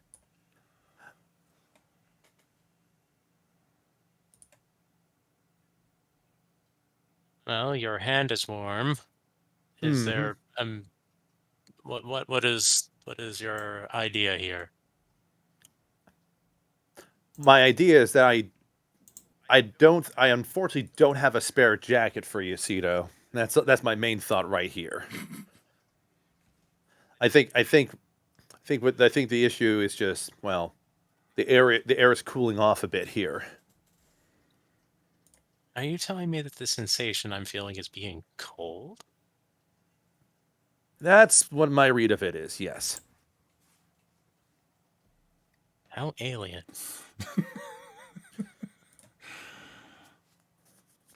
I've heard of such a phenomenon, but it's not something we experience. Not usually, anyway. Well, at least it's a dry cold. Yeah. I think that's the problem. I mean, It will be. Cameron will then just sort of make it like that's not even like funny. Like it's hard for humidity to be high when it's cold. That's a meteorology. That's a weather joke. Anyways, Yeah. All right. So, you all arrive at the doors to the temple. They are large. They are stone. They are somewhat ornate. Each door is emblazoned with the double-headed snake, holy symbol. And the middle of the door, sort of standing there, is what looks a lot like is a tall. Okay, so the way it's depicted for actually, I would like everyone who's trained in religion to give me a religion roll. Technically, I am. Huzzah! Yes, that's why you get the roll. I rolled a 5. Fair All enough. right. All right, Injure rolled well. Good. Half trained. Actually, no. You could also roll for history if you'd like, if you're trained in that. Yeah, I am bard trained in both, but trained in neither. I need specific training for this. All right. Yeah, I figure. All right. Specifically, okay, Injure and Cameron. The way it's depicted is the way a deity would normally be depicted in, like, is often depicted in sort of reliefs and such. So the way it's posed and such. It is a humanoid. It is a tall, powerfully built human, sort of standing, sort of as if it's sort of one leg on either side of the doorway. Basically, the middle of the door, two doors sort of split the torso. It looks like a sort of a powerfully built humanoid with scaly skin, robes that sort of look similar to some of the robes you've seen on some of the like you saw on the priest, but in sort of a simultaneously simpler but more important looking, because again, godly. And it has two serpentine heads, sort of one looking to each side each side looking outwards from the middle of the door. So it's like like one of those snake people, except they've got two heads, Right. but more scaly than most of them, and so scaly the way that the priest was, but it has humanoid legs, unlike the non-totally scaly ones did. Right. But that is the doorway to the temple.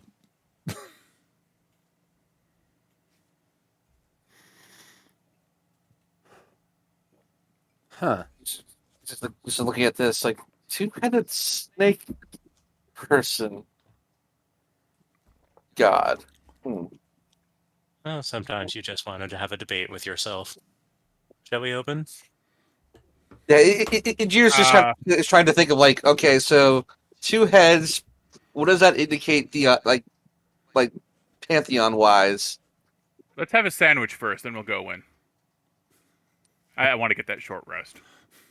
I figured we already did that. Oh, all then. Yeah, I thought we did too. Yeah. Just have a little picnic on the steps to the temple. Yeah, it's a great place to have a picnic. All right. Okay. If we already had a short rest, then I'll just mark it. So Yeah, you can have that. We can ponder theology and become trained in religion while you have that sandwich. Well, Also, while we're on the steps, we just see this little bundle of paper that looks kind of sad. Oh, that makes sense. his So name we is got- William. Right. It's he's just kind of waiting for the day when someone will nail him to the door of the church.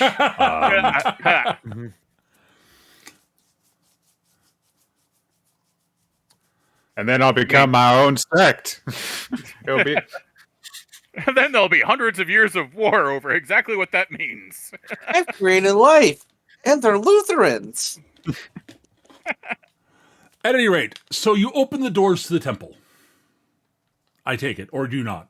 Yes. Okay, you I open mean, the if doors. it's just that easy, then yeah, let's do it. Oh no, you actually, know. you just have to. The doors swing inwards quite nicely. Actually, they're not barred or Shit. locked or anything.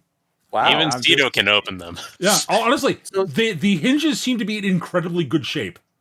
Wait. I Let's just say, we got to check these hinges. Have they been recently lubricated?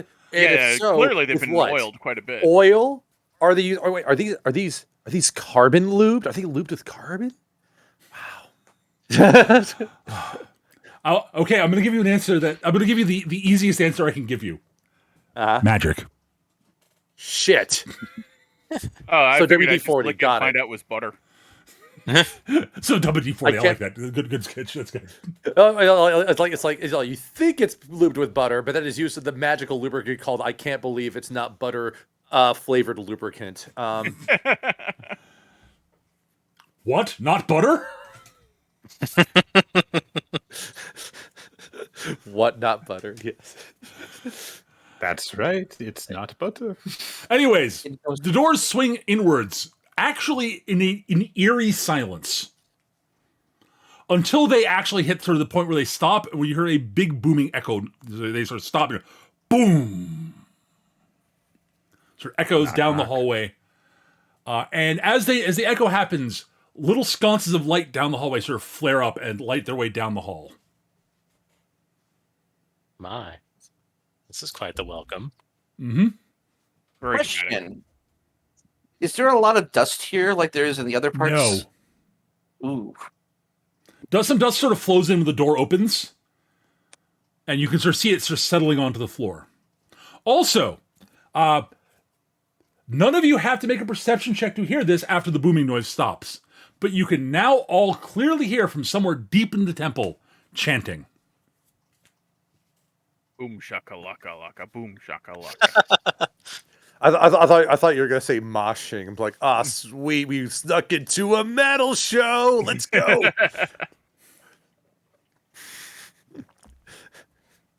But the chanting, it's got sort of it's rhythmic. It has a droning part that happens from time to time, unsurprisingly. It is faintly melodic, but in a very unsettling and kind of creepy kind of way, honestly. It honestly just does not. It sound to all of you. It basically sounds incredibly alien for some reason. It's almost as if it was being chanted by a species none of you knew existed that is thousands upon thousands of years old and hasn't been in the world for a long time, and that their language has nothing to do with any language any of you speak.